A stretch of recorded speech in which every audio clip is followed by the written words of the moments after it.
ഇനി ഞങ്ങൾ ചെറുക്കന്റെ വീട്ടുകാരുടെ കലാപരിപാടികളാണ്. ഓക്കെ നമ്മൾ ഇവരെ വെച്ച് തന്നെ തുടങ്ങാം. അവര് രണ്ടുപേരെയും കാവ്യ മാധവൻ ഓർ മഞ്ജു വാര്യർ എന്നുള്ള ചോദ്യത്തിന് ശേഷം ഞാൻ പ്രതീക്ഷിച്ച ചോദ്യം ദിലീപ് ഓർ പൾസർ സുനി എന്നുമല്ലാതിരിക്കുന്നു. ഒരു റീ എൻട്രിക്ക് ശ്രമിക്കുമ്പോ ആരംഭത്തിൽ അപമാനം. ഓക്കെ, പിന്നെ ലക്ഷ്മിയുടെ നമ്മൾ ശ്രദ്ധിച്ചു കഴിഞ്ഞാൽ ലക്ഷ്മിയുടെയും ശോഭയുടെയും ഇംഗ്ലീഷിൽ തന്നെ ഒരു വ്യത്യാസമുണ്ട്. ശ്രദ്ധിച്ചിട്ടുണ്ടോ? നോക്ക്, എന്നോട് ഞാൻ പറഞ്ഞു എന്നെ തിരുത്താൻ പറ്റരുത് കേട്ടോ. ചെറിയൊരു ബ്രിട്ടീഷ് ആക്സെന്റ് കയറിയിട്ടുണ്ട് ഇവിടെ വന്നതിന് ശേഷം.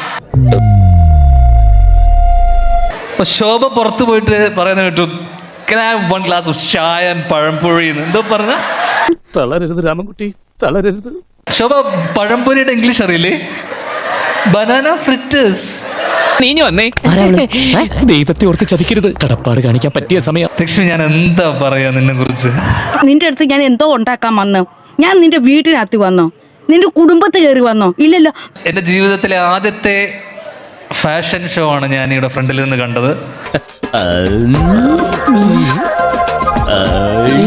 ആഴ്ചക്ക് ഫാഷൻ ഷോ കാണണം എവിടെയെങ്കിലും പോയിട്ട്.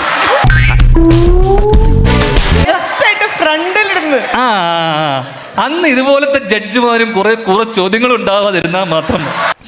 പിന്നെ നാണക്കെടുത്തി. Kavya Madhavan or Manju Warrier or Bhavana, what is a woman? എന്തൊക്കെയാ ഇതിനൊക്കെ എന്താ വേണ്ടെന്നറിയോ? അവന്റെ മുഖം പിടിച്ചിട്ട് തേക്കാത്ത ചുമരും അങ്ങോട്ടും ഇങ്ങോട്ടും ഇട്ടങ്ങോട്ട് ഒരിക്കൽ. ലക്ഷ്മി, സോറി ലക്ഷ്മി, എനിക്ക് വേറെ കണ്ടന്റ് ഇല്ല ലക്ഷ്മി, അതുകൊണ്ടാ. ഇന്നും കിട്ടിയില്ലേ? കിട്ടി. എനിക്ക് ഭയങ്കര ഇഷ്ടവും ബഹുമാനമാണ് ശ്രീനിവാസൻ സാർ. അതെ, ശ്രീനിവാസൻ സാറിന് എങ്ങനെ ഇങ്ങനെ ഒരു മോനുണ്ടായെന്ന് എനിക്ക് ഈ കുരുത്തം കെട്ടവനെ കൊണ്ട് ഞാൻ എന്താ ചെയ്യേണ്ടതളിയാ? ഞാൻ ഇത്രയും നേരം കൊണ്ടുവന്ന് വെച്ചിരിക്കുന്ന എന്റെ ഇത് ഇമേജ് ബിൽഡ് തകർത്ത് കളഞ്ഞല്ലോ. 1988 ഒരു വെള്ളിയാഴ്ച മഴയുള്ള രാത്രി. നീ എന്തൊക്കെയാടാ ഈ പറയണേ? അത്രേ ഉള്ളൂ. എന്റെ ദൈവമേ.